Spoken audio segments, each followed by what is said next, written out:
Amalan mengobati kemandulan. Jadi dalam beberapa keterangan, ternyata Islam memang selalu memberikan solusi dalam setiap permasalahan, termasuk kepada orang yang belum dikaruniai anak, maka perlu ikhtiar. Baik mungkin ikhtiar secara lahir ataupun batin yang ketika itu mungkin sudah dilakukan. Lalu kita lihat amalannya apa saja untuk mengobati kemandulan. Maka di sini kita lihat ketika itu ada seseorang menghadap Nabi SAW lalu berkata, "Wahai Rasulullah, aku tidak diberi anak dan aku tidak memiliki anak seorang pun." Lalu beliau bersabda, "Di mana kamu dengan banyak istighfar dan sedekah yang dengannya engkau akan diberi anak." Maka orang itu pun mengamalkannya dengan memperbanyak sedekah dan istighfar, dan dia pun mendapatkan 9 anak laki-laki. Dan ini selaras dengan firman Allah Subhanahu wa taala di Quran surah Nuh ayat 10 dan sampai 12. Fakultustaghfiru rabbakum innahu kana ghaffara yursilis sama alaikum midrara wa yuddidkum bi amwalin wa banina wa yaj'al lakum jannatin wa yaj'al lakum anhara. Ini yang artinya mohonlah ampun kepada Tuhanmu, sesungguhnya Dia adalah Maha Pengampun, niscaya Dia akan mengirimkan hujan kepadamu dengan lebat dan membanyakkan harta dan anak-anakmu dan mengadakan untukmu kebun-kebun dan mengadakan pula di dalamnya untukmu sungai-sungai. Maka amalannya adalah dengan istighfar dan sedekah sebanyak-banyaknya.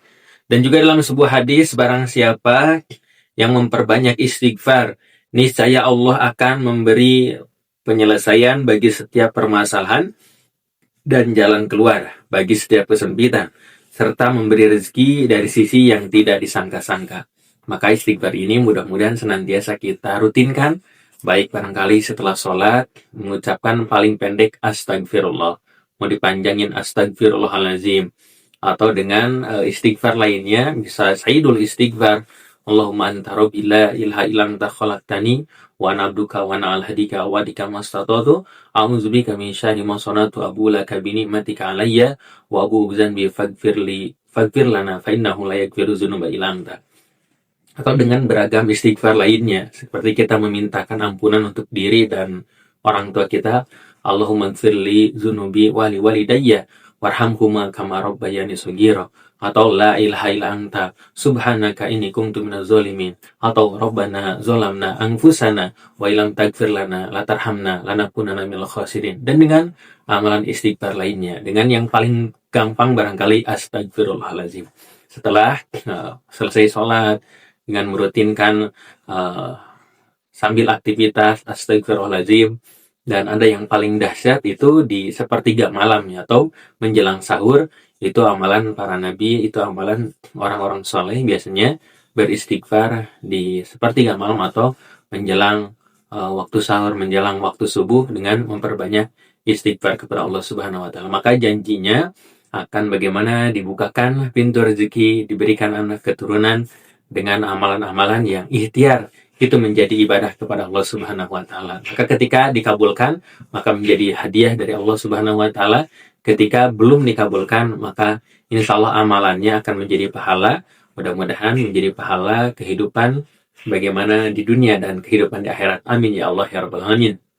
Jikalau ibunda memiliki pengalaman dengan bagaimana keajaiban istighfar sedekah, boleh ditulis di kolom komentar. Jikalau suka bisa bantu like, share, dan subscribe. Barakallahu fikum.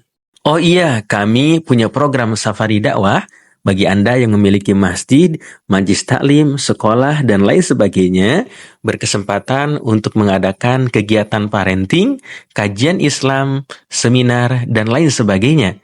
Dan juga kami memiliki produk buku-buku terbaik seputar parenting Islami dan juga kelas online tiap bulannya. Ayo Bunda segera dapatkan, hubungi admin.